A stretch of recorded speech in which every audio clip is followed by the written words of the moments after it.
Guys, welcome back to Xylem learning. Xylem ലേണിംഗിന്റെ പുതിയൊരു ക്ലാസ്സിലേക്ക്, മലയാളം ക്ലാസ്സിലേക്ക്, ശ്രുതി ടീച്ചറിന്റെ ക്ലാസ്സിലേക്ക് എല്ലാവർക്കും സ്നേഹ സ്വാഗതം. അപ്പൊ എന്റെ മക്കളെല്ലാം അടിപൊളിയായിട്ട് പഠിച്ചു പോവാണ് എന്ന് ടീച്ചർക്ക് അറിയാം. നമുക്കിനി ലൈവ് ക്ലാസ്സുകളായിട്ടൊക്കെ നേരിട്ട് അല്ലേ, ലൈവ് ക്ലാസ്സുകളിലൊക്കെ നമുക്കിനി കാണാനുണ്ട്. ഓരോ പാഠങ്ങളായിട്ട് നമുക്ക് പഠിക്കേണ്ടതുണ്ട്. പരീക്ഷ ആവുമ്പോഴേക്കും ഫുൾ നമുക്ക് സെറ്റ് ആവാട്ടോ. ഇന്ന് ടീച്ചർ വന്നിരിക്കുന്നത് നിങ്ങൾക്ക് വളരെ പ്രധാനപ്പെട്ട ഒരു ചോദ്യവുമായിട്ടാണ്. പരീക്ഷകളിൽ സ്ഥിരമായിട്ട് കാണുന്ന ഒരു ചോദ്യമാണ് എന്ത്? ആസ്വാദനക്കുറിപ്പ് അല്ലെ. അപ്പൊ ഇന്ന് ആസ്വാദനക്കുറിപ്പ് തയ്യാറാക്കുന്നത് കവിതയുടേതൊന്നും അല്ല കേട്ടോ. നമ്മൾ ഒരുപാട് കവിതകളുടെ ആസ്വാദനക്കുറിപ്പൊക്കെ കഴിഞ്ഞ വർഷങ്ങളിലൊക്കെ പഠിച്ചിട്ടുണ്ട്. ഇന്ന് തേങ്ങ എന്ന് പറയുന്ന നിങ്ങളുടെ രണ്ടാമത്തെ പാഠമാണ് അല്ലെ, അടിസ്ഥാന പാഠാവലിയിലുള്ള രണ്ടാമത്തെ പാഠമാണ് തേങ്ങ. പി വത്സലയാണ് അത് എഴുതിയിരിക്കുന്നത്. മലയാളത്തിന്റെ പ്രിയ എഴുത്തുകാരി. അവര് കുറച്ച് കഴിഞ്ഞ നവംബർ മാസത്തില് അവർ മരിച്ചു പോവുകയുണ്ടായില്ലേ. അപ്പോൾ വളരെ പ്രാധാന്യം അർഹിക്കുകയും ചെയ്യുന്നുണ്ട്. നമ്മളത് അറിഞ്ഞിരിക്കേണ്ടതാണ്. അപ്പൊ തേങ്ങ എന്ന് പറയുന്ന കഥയ്ക്ക് എങ്ങനെ ആസ്വാദനക്കുറിപ്പ് തയ്യാറാക്കാമെന്ന് നമുക്ക് നോക്കാം. അതിനു മുമ്പ് ഈ കഥയിൽ ആരൊക്കെയാണ് ഉള്ളതെന്ന് നമുക്കറിയണ്ടേ. കഥയിലെ കഥാപാത്രങ്ങളെ നമ്മൾ അറിയേണ്ടതായിട്ടുണ്ട്. അക്കമ്മ, വീട്ടമ്മ, സംഗീത ചേച്ചി, ശങ്കരണ്ണൻ, ഇവരൊക്കെയാണ് ഇതിലെ പ്രധാന കഥാപാത്രങ്ങൾ. അതിൽ തന്നെ വളരെ പ്രധാനപ്പെട്ടവർ അക്കമ്മയും വീട്ടമ്മയും സംഗീത ചേച്ചിയാണ് അല്ലെ. പ്രധാന കഥാപാത്രത്തെ ആരവതരിപ്പിക്കുന്നു? അക്കമ്മ. അക്കമ്മ എന്ന് പറയുന്ന 10 വയസ്സുകാരിയുടെ കഥയാണ് എന്ത്? ഈ തേങ്ങ. അപ്പൊ നമുക്ക് തേങ്ങ എന്ന കഥയുടെ ആസ്വാദനക്കുറിപ്പിലേക്ക് നമുക്ക് പോകാം. അത് നമ്മൾ എന്ത് എഴുതണം? ഏതാണ് കഥ എന്നും ആരാണ് എഴുതിയതെന്നും നമ്മൾ അറിയേണ്ടതുണ്ട് അല്ലെ. നോക്കൂ, മലയാളത്തിലെ പ്രിയ എഴുത്തുകാരി പി വത്സലയുടെ വളരെ മനോഹരമായ കഥയാണ് തേങ്ങ. വളരെ സിമ്പിൾ ആയിട്ട് നമുക്ക് അങ്ങനെ എഴുതി വെക്കാം. പിന്നെ കഥയുടെ ഒരു ആശയമാണ് നിങ്ങൾ കഥ വായിച്ചപ്പോൾ നിങ്ങൾക്ക് മനസ്സിലായത്. കഥ എന്താണെന്ന് ചുരുക്കി എഴുതുന്നതാണ് പിന്നെ അല്ലെ. നോക്കൂ, നിഷ്കളങ്കയായ പ്രകൃതി സ്നേഹിയായ പെൺകുട്ടിയാണ് അക്കമ്മ. സ്വന്തം ദേശത്തെ അവൾ അതിയായി സ്നേഹിക്കുന്നു. ഒരു പാവപ്പെട്ട വീട്ടിലെ കുട്ടിയായ അക്കമ്മയുടെ കുടുംബം മുന്നോട്ട് പോകുന്നത് അച്ഛൻ പണിയെടുത്തു കൊണ്ടുവരുന്ന തുച്ഛമായ വരുമാനം കൊണ്ടായിരുന്നു. അത് തികയാതെ വന്നപ്പോഴാണ് അച്ഛനും അമ്മയും അവളെ ബംഗ്ലാവിൽ ജോലിക്ക് പറഞ്ഞുവിടുന്നത്. ആ നാടും വീടും എല്ലാം അക്കമ്മയ്ക്ക് അത്ഭുതമായി തോന്നി. ആ വീട്ടിൽ പോയപ്പോ വളരെ അത്ഭുതമായിട്ട് തോന്നില്ലേ. ഇതൊന്നും ഞാൻ കണ്ടിട്ടില്ലല്ലോ. വളരെ സാധാരണക്കാരിയായ ഒരു പാവപ്പെട്ട വീട്ടിലെ കുട്ടിയായിരുന്നു അക്കമ്മ. അപ്പൊ നഗരത്തിലെത്തിയപ്പോ ബസ് ഇറങ്ങിയപ്പോൾ ഉള്ള കാഴ്ചകളൊക്കെ അവളെ അത്ഭുതപ്പെടുത്തിയിട്ടുണ്ടായിരുന്നു അല്ലെ. അതൊക്കെ നമുക്ക് കഥയിൽ ചേർക്കാം, ആസ്വാദനക്കുറിപ്പിൽ ചേർക്കാം. പിന്നെ പറയാണ്, 10 വയസ്സ് മാത്രമാണ് പ്രായമുള്ളതെങ്കിലും ജോലിക്കാര്യത്തിൽ വളരെ ആത്മാർത്ഥതയുള്ള കുട്ടിയായിരുന്നു അക്കമ്മ ആയിരുന്നല്ലോ. ആ വലിയ വീടിന്റെ തൊടിയിൽ വീണുകിടക്കുന്ന തേങ്ങകൾ എടുത്ത് സൂക്ഷിക്കാൻ വീട്ടമ്മയോട് അനുവാദം ചോദിച്ചപ്പോൾ പിന്നെ മതിയെന്നാണ് അവർ പറയുന്നു അല്ലെ. പിന്നെ മതിയെന്ന് അവർ എന്ത് ചെയ്യുന്നു? പറയുന്നു അല്ലെ. പിന്നെ മതിയെന്ന്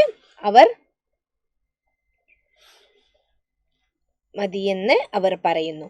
പിന്നെയോ, അക്കമ്മ ഒരു കൊച്ചു കുട്ടിയാണെന്നും, അതെന്തുകൊണ്ട് അങ്ങനെ പറഞ്ഞത്? അക്കമ്മ ഒരു കൊച്ചു കുട്ടിയാണെന്നും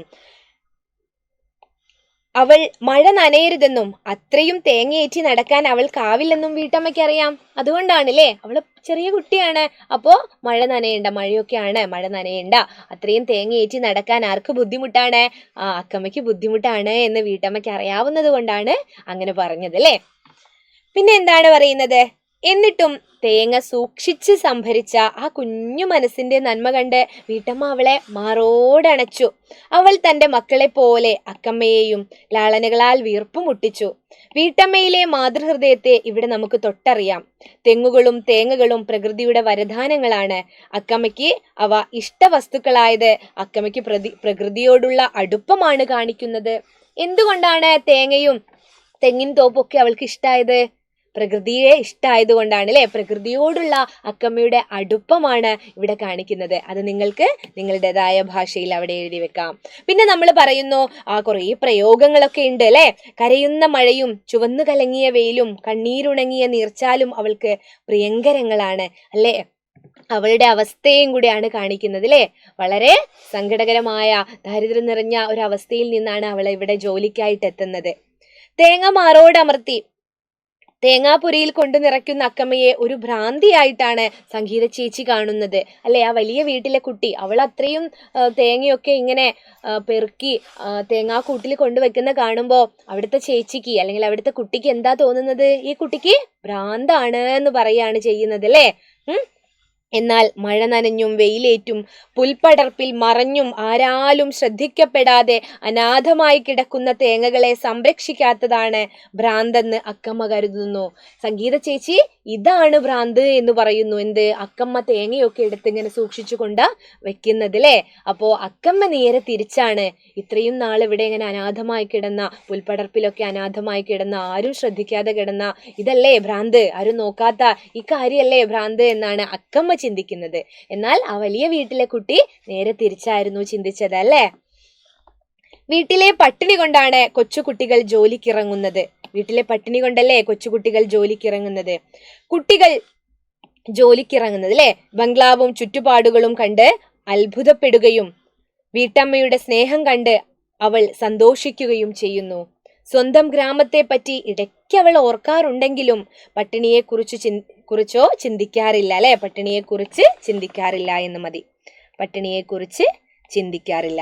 എങ്കിലും മാതാപിതാക്കളെ ഓർത്ത് സങ്കടപ്പെടാറുണ്ട്. അതെന്തായാലും ഉണ്ടാവൂലേ?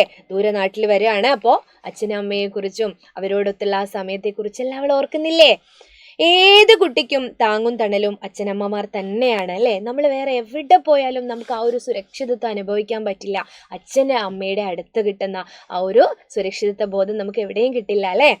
എങ്കിലും വീട്ടമ്മയെ പോലെ ഒരിറ്റു സ്നേഹം സൂക്ഷിക്കുന്നവരും ഈ ലോകത്തുണ്ടെന്ന് ഈ കഥ നമ്മെ ചിന്തിപ്പിക്കുന്നു. ആ കുട്ടി അത്ര ദൂരത്ത് വന്നിട്ടുണ്ട്. അപ്പോ ആ വീട്ടമ്മ എന്താ ചെയ്തത്? ആ വീട്ടമ്മ ക്രൂരമായിട്ട് പെരുമാറിയതാണോ? നമ്മൾ ചില കഥകളിലും അല്ലെ മറ്റ് കാര്യങ്ങളിൽ, സിനിമകളിലൊക്കെ ചിലപ്പോൾ കാണാറുണ്ട് ക്രൂരമായിട്ട് പെരുമാറുന്നവരല്ലേ. എന്നാൽ ഇവിടെ അങ്ങനെയല്ല കാണിച്ചിരിക്കുന്നത്. അക്കമ്മയെ വളരെ സ്നേഹത്തോടെ മാറോട് പിടിക്കുന്ന ഒരു വീട്ടമ്മയാണ് കാണിച്ചിരിക്കുന്നത്. അപ്പോ അതും ഒരു സ്നേഹത്തിന്റെ നന്മ തന്നെയാണല്ലേ? ആ നന്മ എന്ന് പറയുന്ന ആ ഒരു വശം, സ്നേഹം എന്ന് പറയുന്ന ഒരു വശം കൂടെ നമുക്ക് ഈ കഥയിലൂടെ കാണിച്ചു തരികയാണ്. അപ്പോൾ ഇതാണ് നിങ്ങളുടേതായ ഒരു വെർഷനിൽ നിങ്ങൾ എഴുതേണ്ടത് അല്ലേ? എന്താണ് ഈ കഥ നിങ്ങളോട് പറയുന്നത് എന്നുള്ളത്. പ്രകൃതി സ്നേഹം എഴുതണം. അതുപോലെ ആ വീട്ടമ്മയ്ക്ക് കുട്ടിയോട് തോന്നുന്ന ഒരു വാത്സല്യം, ഒരു സ്നേഹം ഒക്കെ ഇതിൽ കാണിക്കുന്നുണ്ട് അല്ലേ? ആ വീട്ടമ്മയ്ക്ക് തോന്നാനുള്ളൊരു കാരണം ഉണ്ടായിരുന്നു. പണ്ട് തൻ്റെ അച്ഛൻ ഒരുപാട് കഷ്ടപ്പെട്ടുണ്ടാക്കിയതാണ് ഈ തൊടിയും പറമ്പും തെങ്ങും തേങ്ങയും ഒക്കെ അല്ലേ? എന്നിട്ട് അതൊന്നും ഇപ്പൊ ആരും ശ്രദ്ധിക്കുന്നില്ലല്ലോ എന്നൊക്കെയുള്ള ചിന്തയുണ്ടായിരുന്നു. അക്കമ്മ ഇങ്ങനെ ഒരു കാര്യം ചെയ്തപ്പോൾ അച്ഛൻ്റെ ആ പഴയ കാലത്തിലേക്ക്, അച്ഛൻ കഷ്ടപ്പെട്ടതിനെ കുറിച്ചൊക്കെ വീട്ടമ്മ ഓർക്കുന്നുണ്ട്. അപ്പോൾ ഈ കഥ കൂടെ നിങ്ങൾക്ക് ഈ ഒരു ആസ്വാദനക്കുറിപ്പിൽ നിന്നും മനസ്സിലായിട്ടുണ്ട്. കഥ ചുരുക്കി മനസ്സിലായില്ലേ? അപ്പോൾ ഇങ്ങനെയാണ് നിങ്ങളൊരു ആസ്വാദനക്കുറിപ്പ് എഴുതേണ്ടത്. നിങ്ങളുടേതായ ഭാഷയിൽ എഴുതുക. അപ്പോൾ ഒരുപാട് സ്നേഹത്തോടെ ശ്രുതി ടീച്ചർ ഇപ്പോൾ പോവുകയാണ്. മറ്റൊരു ക്ലാസ്സുമായിട്ട് വീണ്ടും വരാം. അതുവരേക്കും ബൈ.